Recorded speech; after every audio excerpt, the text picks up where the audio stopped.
Assalamualaikum warahmatullahi wabarakatuh. Halo, saya Putri Rehan Kaucil, mahasiswi semester 4, Program Studi Agroteknologi Universitas Hairun Ternate. Video ini saya buat untuk memenuhi salah satu tugas perkebunan unggulan lokal. Di dalam video ini saya akan membahas tentang hama dan penyakit pada tanaman kakao. Isi pembahasannya sendiri akan membahas apa saja jenis hama dan penyakitnya, bagaimana gejalanya, serta bagaimana cara kita untuk mengendalikannya. Ingin tahu? Langsung saja. Kakao adalah salah satu tanaman budidaya yang banyak ditanam oleh para petani. Namun saat ini banyak sekali hama dan penyakit yang menyerang tanaman ini, yang akan berakibat pada penurunan hasil panen petani.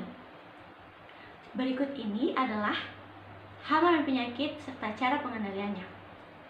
Hama tanaman kakao yang pertama adalah hama ulat kilan. Serangan ulat ini dikategorikan sebagai salah satu hama utama tanaman kakao yang dapat menyebabkan menurunnya mutu dan produktivitas kakao petani.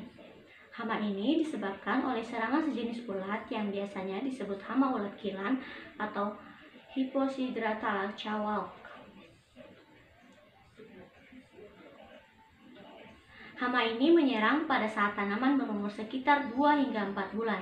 Hama ini memakan daun muda tanaman kakao yang disisakan hanya tulang daunnya saja. Cara pengendaliannya secara kimiawi menggunakan insektisida sintetik antara lain deltametrin desis 2,5 EC, sihalotrin matador 25 EC, sipermetrin Sherpa 50 EC dan lain-lain dengan konsentrasi formulasi 0,025 sampai 0,05%. Pengendaliannya secara pestisida nabati juga yaitu ekstrak daun mimba atau Azadirachta indica yang mengandung senyawa azadirachtin yang bersifat anti-feeding dan gustatory repellent. Hama yang kedua adalah ulat jaran atau Dasycira inclusa. Hama yang menyerang tanaman kakao ini merupakan anggota dari famili Limanthridae. Hama ini memiliki bulu gatal pada bagian dorsal mirip seperti rambut pada leher kuda. Pengendalian hama ini dapat dilakukan dengan melepaskan predator alami ulat ini yaitu Aphanteles mendoza dan Charchelia spp atau juga dapat dengan melakukan penyemprotan menggunakan insektisida kimia. Hama selanjutnya adalah kutu putih atau Pseudococcus lilacinus. Hama yang satu ini menyerang buah kakao yang masih kecil. Bagian buah yang pertama adalah bagian pangkal buah, selanjutnya menjalar ke bagian buah lainnya. Buah yang terserang hama ini akan memiliki pertumbuhan yang terhambat, kemudian buah tersebut kering dan mati. Cara pengendalian hama ini dapat dilakukan dengan cara memangkas bagian yang terserang hama lalu membakarnya. Bisa juga dengan melepaskan predator alaminya seperti Schimus sp, semut hitam, atau parasit Coccophagus pseudococcus, atau bisa juga dengan menyemprotkan bahan kimia. Hama selanjutnya adalah kakao moth atau lalat buah atau Acrocercops cranerella. Hama ini merupakan anggota dari famili Lithocoletidae. Hama ini menyerang bagian buah. Buah kakao yang diserang adalah kakao yang masih muda.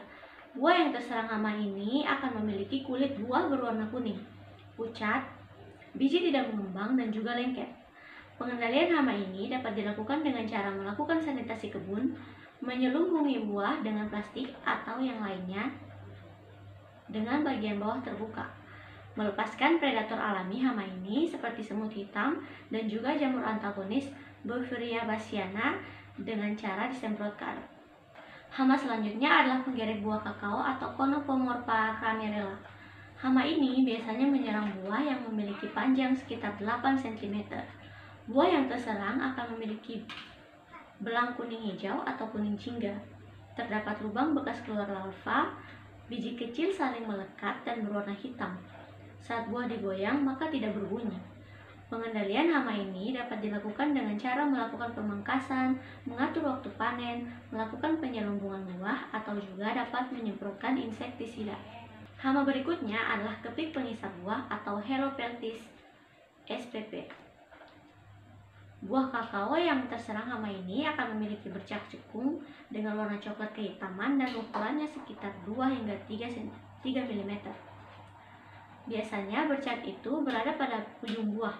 Buah yang terserang hama ini kemudian akan kering dan mati. Apabila hama ini menyerang ranting atau pucuk daun, maka daun serta ranting akan laju kering kemudian meranggas. Pengendalian hama ini dapat dilakukan dengan cara menyemprotkan insektisida, melepaskan predator alaminya yaitu semut hitam. Selanjutnya kita akan membahas tentang penyakit pada tanaman kakao. Yang pertama, penyakit busuk buah atau Phytophthora palmivora. Buah kakao yang terserang penyakit ini akan terdapat bercak berwarna coklat kehitaman dari ujung hingga pangkal buah. Pengendalian penyakit ini dapat dilakukan dengan cara melakukan sanitasi kebun, melakukan kultur teknis, atau juga dapat dengan cara menyemprotkan fungisida setiap 2 minggu sekali, atau juga bisa dengan cara penggunaan klon yang tahan terhadap hama dan penyakit. Penyakit selanjutnya adalah penyakit jamur upas atau Upasia salmonicolor. Penyakit jamur ini menyerang bagian batang dan cabang tanaman kakao. Pengendalian penyakit ini dapat dilakukan dengan cara mengoleskan pestisida pada bagian batang atau cabang yang terserang, melakukan penyemprotan pestisida, melakukan pemangkasan, atau dengan memangkas bagian batang atau cabang yang terserang kemudian membakarnya. Penyakit berikutnya adalah penyakit kanker batang tanaman kakao. Penyakit ini disebabkan oleh infeksi cendawan Phytophthora palmivora yang menyerang bagian batang dan cabang tanaman kakao. Tanaman kakao yang terserang penyakit ini akan memiliki bercak hitam pada bagian batang atau cabang, kemudian bercak tersebut membusuk. Pengendalian penyakit ini dapat dilakukan dengan cara menjaga kelembapan kebun. Penyakit selanjutnya adalah penyakit VSD atau Vascular Streak Diabetes. Penyakit pada tanaman kakao ini disebabkan oleh infeksi cendawan Onchobasidium theobromai. Penyakit ini menyerang tanaman pada fase pembibitan hingga produksi. Biasanya serangan penyakit ini dimulai pada bagian pucuk ranting tanaman kakao. Apabila terserang penyakit ini, maka daun kakao akan menguning dan memiliki bercak berwarna hijau muda dan mengalami kerontokan. Pengendalian penyakit ini dapat dilakukan dengan cara melepaskan predator alami untuk penyebab penyakit ini, yaitu Trichoderma. Sekian video dari saya, semoga video ini dapat bermanfaat. Mohon maaf jika video ini masih terdapat banyak sekali kekurangan. Terima kasih. Wassalamualaikum warahmatullahi wabarakatuh.